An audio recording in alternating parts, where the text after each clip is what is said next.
In today's show, we ask the question, is it hot or is it not? And who's Keith? Let's get into it! Yes, and welcome to the Mad Watch Collector Show. Today marks a special occasion because it is our first Tag Heuer on the show. Is it? Oh, alright, technically it is a Tag Heuer, but yeah. Now, amongst us watch enthusiasts, this Formula 1 reissue release has gone down like a lead balloon. On paper, Tag Heuer have done a great thing by reissuing a watch that did pretty well for themselves back in the 80s. They sold well over 3 million watches, and this was something Tag Heuer enthusiasts were waiting for them to reissue. Now, back when they were first released back in 1986, Tag had only just bought Heuer, and it was the first watch to have Tag Heuer on the dial. It's a shame, isn't it? So a bit like me buying Rolex and calling it Russell Rolex. It's quite catchy. Tag has always been a brand to sort of easily avoid. However, back in the late 80s and early 90s, I remember Tag Heuer being very popular. Back then, these fun-loving toy watches, because that's what they are, were going for around £80, which in today's money is about £300 to £400. There's no way my mum and dad would have spent £80 on a watch for me. I remember the Game Boy I got for Christmas in like '89. I remember my mum spending at least £90 on the Game Boy, Tetris, and Super Mario. Far better. These watches were such a big deal for Tag Heuer back in the early days, they honestly wouldn't have needed another brand to help lift the release. However, they got a fashion brand that I've never heard of called Kith involved.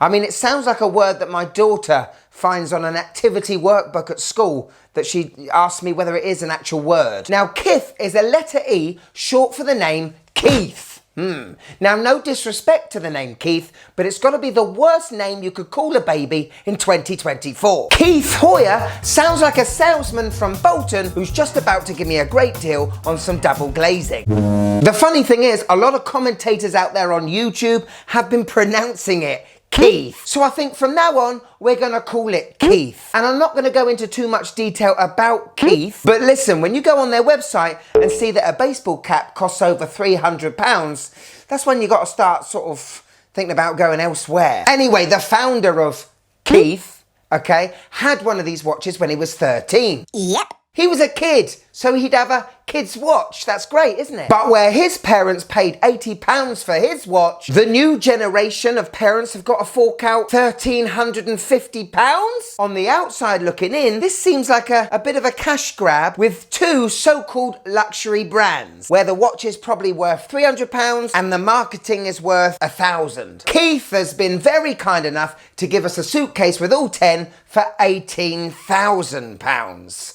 Have I got mug written all over my face? So yes, we can see that this is a money grab, pulling at the heartstrings of those that had these watches when they were younger. Now I've got to say a big thank you to friend of the show, Gavin at That Watch Guy London. If it's a limited edition, Gav's always there with a checkbook. Yes, the man with 1,000 moon swatches has got himself a Keith Heuer, and he's given it to me to unbox and critique. We've got the green boutique watch that is limited to only 850 pieces. I think it's time we took a good look at it. Are you, Keith Heuer, ready? Let's go. Okay, so you definitely don't feel as though this is a toy watch when you get the box. Looks very serious. We've got a sleeve. We've got a box. Oh, we've got a box in a box. Open her up and welcome to Toys R Us. To me, these watches do look like a characterized cartoon of a Rolex Submariner. But getting it out of the box, I tell you straight away, this does not feel light and crappy like a moon swatch. There is some definite heft to this thing. It does look like a kid's watch. If I did see it at Smith's toy store, it wouldn't have been a surprise. The dial is very tiny. What I do like about this reissue is that Tag have used the same supplier for the case, and that supplier has used the same mold, which means it's going to be exactly the same size as the original. Anyway, the case is stainless steel. It's bead blasted and PVD coated in black. We've got an R-Night. Yes, that's it, R-Night. Another fancy word for plastic, like bioceramic. Basically, we've got a plastic bezel. But first impressions, it looks like a toy watch. It doesn't feel as crappy as I thought it would, but hell no, £1,350. Quick spec check! So, true to the original, we've got a 35mm case, which means this watch is going to look pretty small on everyone's wrist that are above the age of 21. Even me! It's 40 lug to lug, just over 9mm thick. Protecting the dial is a sapphire glass, which is a neat little upgrade. The crown is not screw in. We do have a screw down case back, which gives this watch 200 meters of water resistance, which is pretty good. Free for the kiddie winks to go and play in the paddling pools. Make sure you got sun cream on. All right, Dad. Right onto this bezel, it's our night. All night. 120 clicks. And you know what? That's not bad.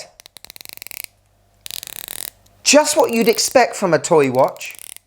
No backplay whatsoever, and it's very hard to grumble with that. Another upgrade for these reissues is the strap. Back in the 80s, these came on a plastic one. These are more rubber, and it definitely feels like the FKM vulcanized rubber. Really nice. The only problem is it's got Kith on it, which is rubbish. But I have to admit, I do quite like the strap. Right, let's look at the face. Dial time. And this has got to be the smallest dial I've ever reviewed on this channel. I don't tend to review a lot of kids' watches. It is quite a unique minute track going along the outside of the dial. Everything is printed. I do like the 12 o'clock marker, and I like how shiny those little markers are. We also have a date window, just in case those kids need to know the day of the week. Anyway, above the hand stack, we've got Keith Hoyer. Below the hand stack, we've got Just Us. Must be a phrase given to those only 2 people that bought that £300 baseball cap. You know who you are. The handset, well, it is Mercedes, which is why I'm getting that toy cartoony look of a Rolex Submariner. The overall dial, I don't mind. Could you just click that like button, please? It really helps the channel.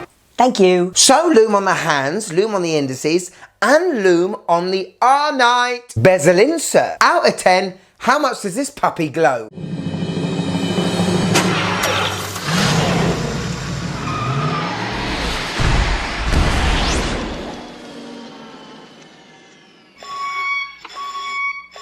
Well, that's not bad. It's a bonus, isn't it, really? If a kid wakes up in the middle of the night and wants to know the time. So, powering this baby is a quartz movement. That's all this company is willing to tell us. I can't find any info on the engine inside. This isn't my watch. I'm not going to open it and have a good look. Why they're not specifying it's a Swiss Ronda or a Swiss ETA, I don't know. Are they hiding the fact that it's a Chinese-made movement? And if it is, that £1,350 feels even worse. If you're spending £1,350 on a quartz watch, the least you are going to be wanting is for the seconds hand to hit every marker. Well, guess what, people? It ain't. Hello. On my 6.5-inch wrist, and crikey, this is the smallest dive watch I've ever had, ever, on the channel. It's a kid's watch. It is a kid's watch. The owner of Kith had a watch like these when he was 13. Yep. It would have been perfect for him, and would be perfect for another 13-year-old. It's just, how can a 13-year-old afford £1,350? Think of the amount of Xbox games they could buy for that. Or Prime Juice. So there we go, the Keith Hoyer, everyone. What do you think? Well, I'm really glad they brought it back. And I'm not even against the fact it's limited edition. The watch does not feel cheap. Let me say that again. The watch does not feel cheap. Not like the crappy Moon Swatch. It was one of the first watches to have Tag Heuer on the dial. And it was a very successful watch. So I've got no problem with them bringing it back. Specify the movement. It's weird you haven't done that. You're hiding something, Keith. Why did Tag feel as though they needed Keith's help? There he is, working hard in Bolton, trying to sell double glazing, and Tag want his help to shift a few watches. I hate the fact Keith has been replaced with Tag on the dial, and hands up everyone out there who think Keith is going to be around for another 10 years. Brands go out of date. They go out of style. They shouldn't rely on a fashion come-by-nightly brand to help lift what is already quite an iconic reference for the brand Tag Heuer. Now, in my honest opinion, this watch is £300. Tag properly f***ed up. They've put it at a price where It honestly feels like they don't give a shit about us. Now, during my time in Switzerland at Watches and Wonders, I've saw a lot of money swishing about. TAG will not be bothered what we think about this price. The cases of 10 have already sold out, and these watches will no doubt have sold out very soon. And we get the old flipper situation on eBay, where a watch like this has gone up £1,000. Now, ironically, the original TAG Formula One watches that came out in the 80s and 90s can be found on eBay for around £300 to £400, the price these should have been. My advice is definitely do not buy these. They are not worth it. Get on eBay and buy an original. But like I said at the start of the show, who am I to tell you what to spend your money on? Formula One could be huge to you. You could have a poster of Max Verstappen on your wall. Or Nigel Mansell. Bushy moustache. But do you want to spend your money on a 35mm TAG Heuer, Kith Heuer, for £1,350? Gavin did. The world has gone to pot, people. So here it is, my wife's views on the Kith Heuer Formula One watch. This feels like a pebble you'd skim on the water. Definitely looks like a kid's watch. The ring bezel-y part looks like a tyre. The middle bit looks like a load of lice eggs on a circuit motherboard.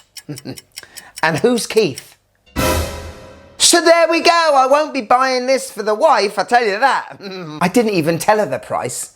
She would have gone loopy. Thank you so much to Gav for sending this in. I'm going to ship this off to you straight away. See if you can get your money back, pal. For anyone that has bought this or are looking to buy them, good luck to you. You do you, my friends. If you want a bit more of the Mad Watch Collector channel, click there. If you want some merch, click a bit further down there. But if I've got you for a few more minutes, why don't you click this one? Oh, this is a proper size watch.